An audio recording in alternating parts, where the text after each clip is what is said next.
الحقني يا استاذ حازم، الحقني، مراتك اتذبحت. ده اللي قالته الشغالة اللي بتخدم في شقتي في التليفون وانا في الشغل. سمعت الجملة من هنا وحسيت ان الدنيا اتقلبت قدام عينيا.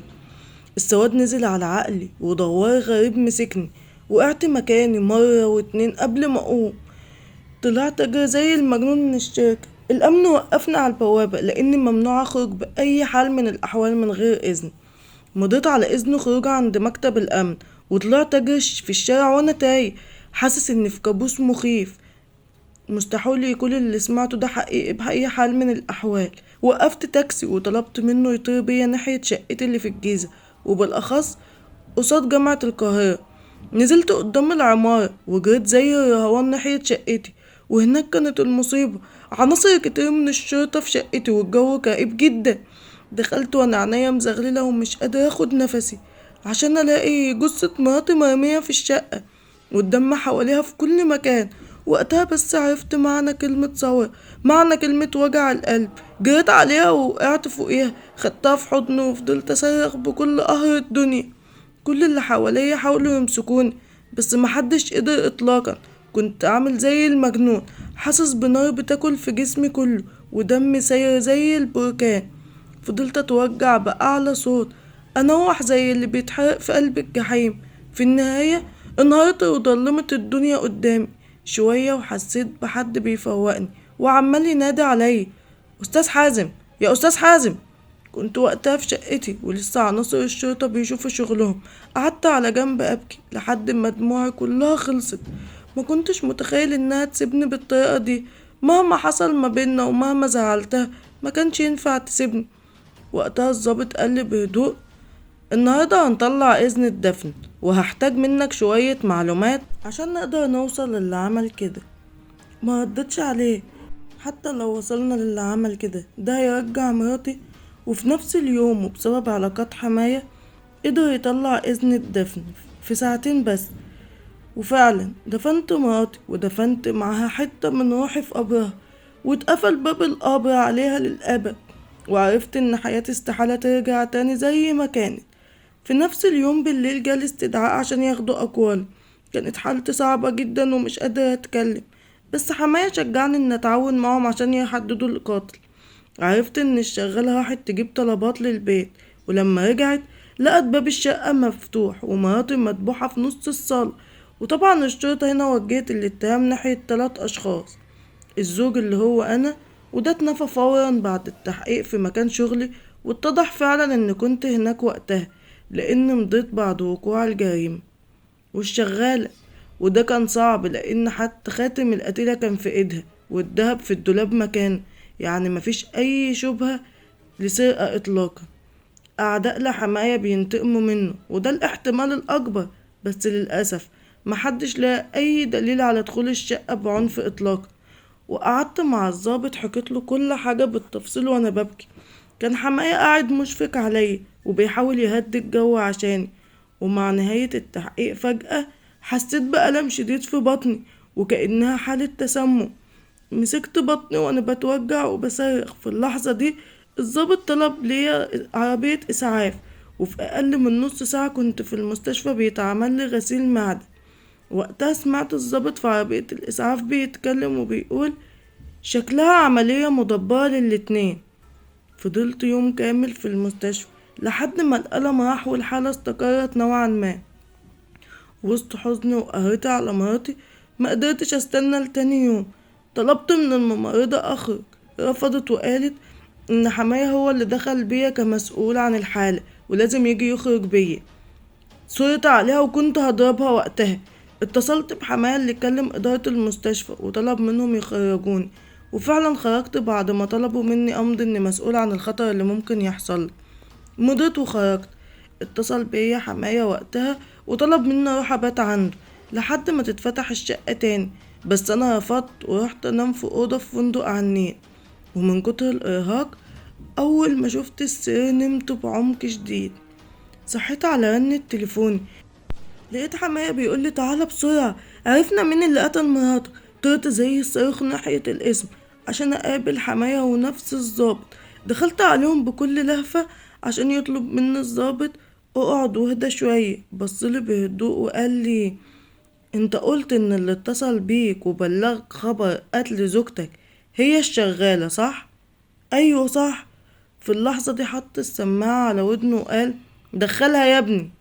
ودخلت الشغالة عشان يبصلها الضابط بقوة ويقول: انت اتصلت بأستاذ حازم لما مراته اتقتلت؟ لا يا بيه لا، انا شفتها مقتولة وفضلت اصرخ لحد ما الناس اتلمت، وفوجئت بأستاذ حازم انه جه بعد ما الشرطة جت. بصلي وقتها وابتسم وقال لي: مين اللي اتصل بيك يا أستاذ حازم؟ بصيت له بخوف وقلت له: مش فاكرة، لأن أول ما سمعت كنت متوتر جدا.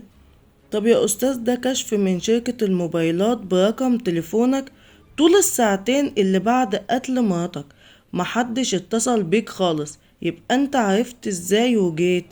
أص أص أص استنى بس يا أستاذ، انت قلت انك مضيت في مكتب أمن الشركة، صح؟ أيوه. لقيته مسك التليفون وقال: دخله يا ابني. وفوجئت بفرد الأمن داخل علينا. بصله الضابط واتكلم: بالصدفة البحتة يا أستاذ حازم إنك خرجت من المستشفى ومضيت باسمك وانت خارج، ولقيت نفسي بروح أجيب دفتر مكتب الأمن من شركتك وبقارن توقيع خروجك يوم الجريمة بتوقيعك في المستشفى، وطبعا أي خبير يقدر يقول إنهم مختلفين تماما، ومش هتصدق إن حلمت بالنقطة دي. بصيت له برعب وبلعت رقي بالعافية عشان يكمل.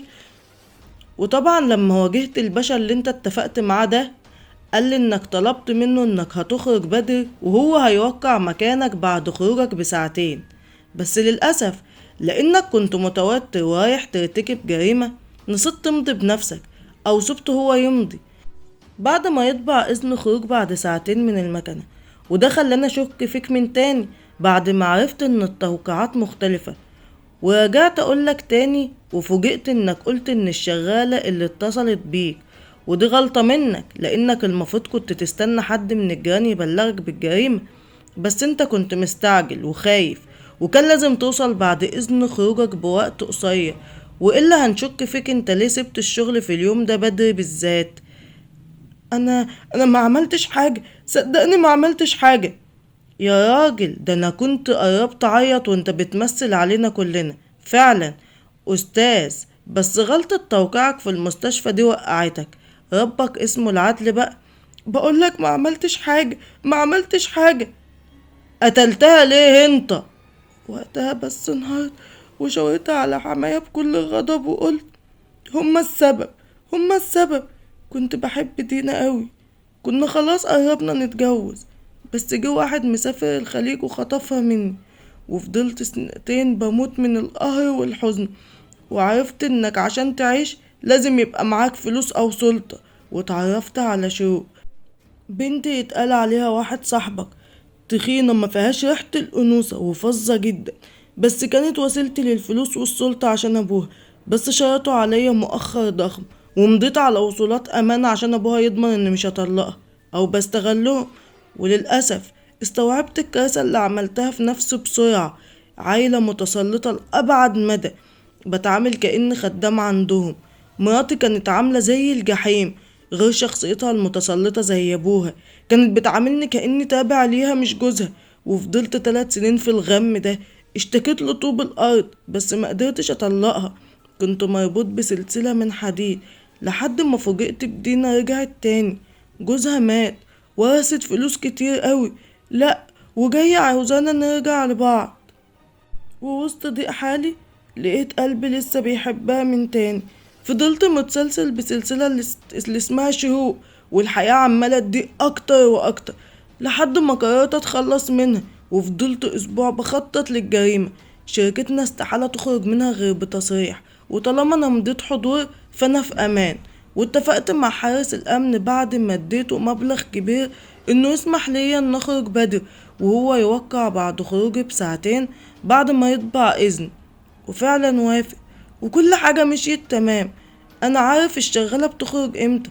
وصلت وقتها وانتقمت، دبحتها وأنا باصص في عينيها، ورحت قعدت على القهوة بعيدة شوية لحد ما الساعتين يعدوا بالظبط، وأضيف عليهم ربع ساعة مثلا، ووقتها أقدر أرجع للشقة.